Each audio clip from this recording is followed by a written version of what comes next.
This is John Neal reporting for River City Sports in our quarterfinals game of the week. With me is linebacker Josh Russell and linebacker also Keely Green. Guys, setting the tone earlier for this defense, a defense that's only allowed 7.5 points a game. You held Mcminn Central, a team that's went 10-2 this year, to 7 points. What's the feeling right now, Josh? What's the feeling right now, Keely, knowing that next week's it's the semifinals? I mean, what's going through your mind right now?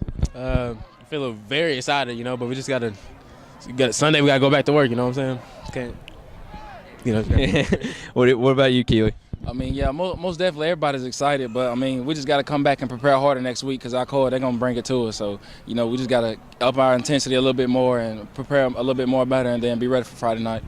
Well, Josh, there's many things that you can characterize your play tonight, but it's more like a man possessed than anything. I mean, I don't know if you bought real estate from the offensive coordinator from Mcminn Central before the game, or did you do it during the game? But you were constantly in their backfield all night long, so I think you bought some land back there. How do you characterize your play tonight, and what you had to do to really up your performance?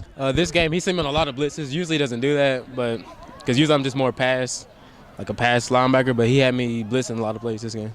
So you think it was just a different blitz package that really helped you out? Yeah. Well, Keely, he's talking about blitzing and dropping back sometime. Now you're dropping back into coverage, 2 picks tonight and a pick 6 from about 2 yards out. Talk to me about that play and your play tonight. I mean, Coach, he just told me that I need to get more depth on my drop, so that's what I did, and the ball really just came right into my hands. So it's really all about just listening and paying attention to what the coaches tell you to do, because as long as we do what they tell us to do, then everything's going to get done, and we'll just be in the right places to make the right plays. So. Well, guys, tonight y'all played a very good run offense. You held them, in check all night. You had 2 picks. You playing a little bit of coverage, but we know next week's going to be a big physical game. Talk to me. You mentioned we got to prepare more, but what do y'all have to do, detail-wise, to really get ready for Alcoa?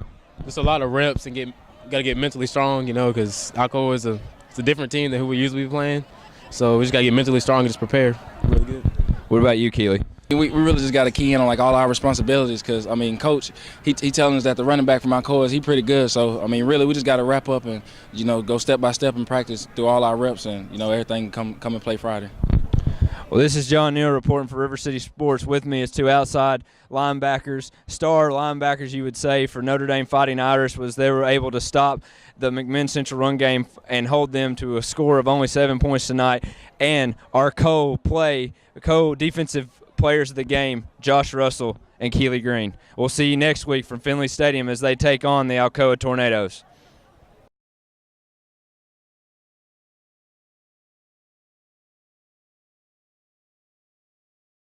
Welcome to the River City post-game coverage of our game of the week as Notre Dame took out Mcminn Central 48-7. With me was Alex Darris' favorite target tonight, A.J. Flemister, who had 2 touchdown catches. So usually Creemore, everyone's hearing about Creemore, but A.J., you're running routes with Ochovis. What was it going through your mindset going into the game, or when you were running the route? What was going through your mind against that defense? At the beginning, they were running like a cloud coverage to Kareem, what a lot of teams do.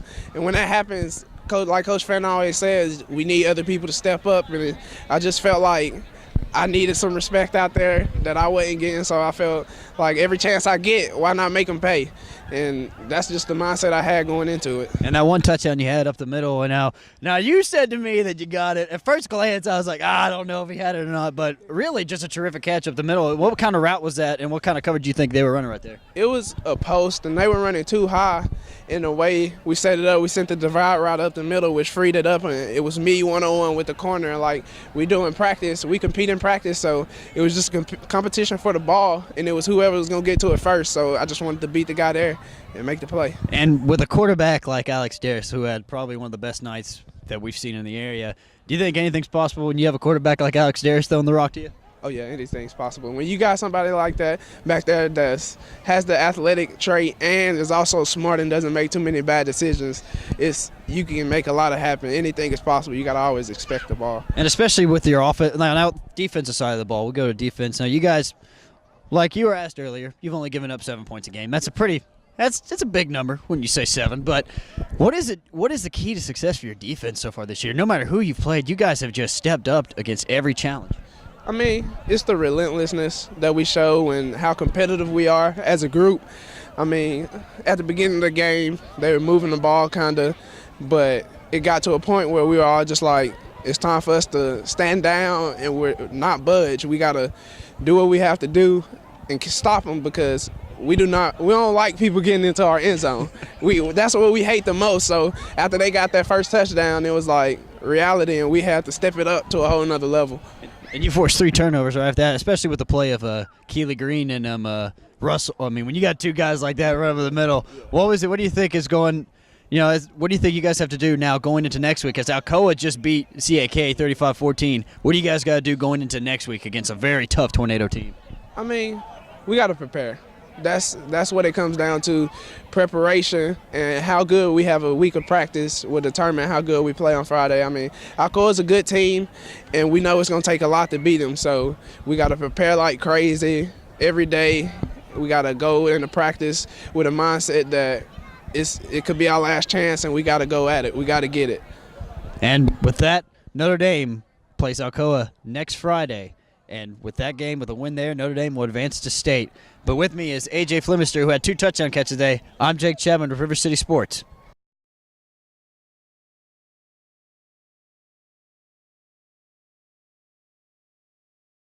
Welcome back to the River City post-game coverage of our game of the week as Notre Dame took out McMinn Central 48-7.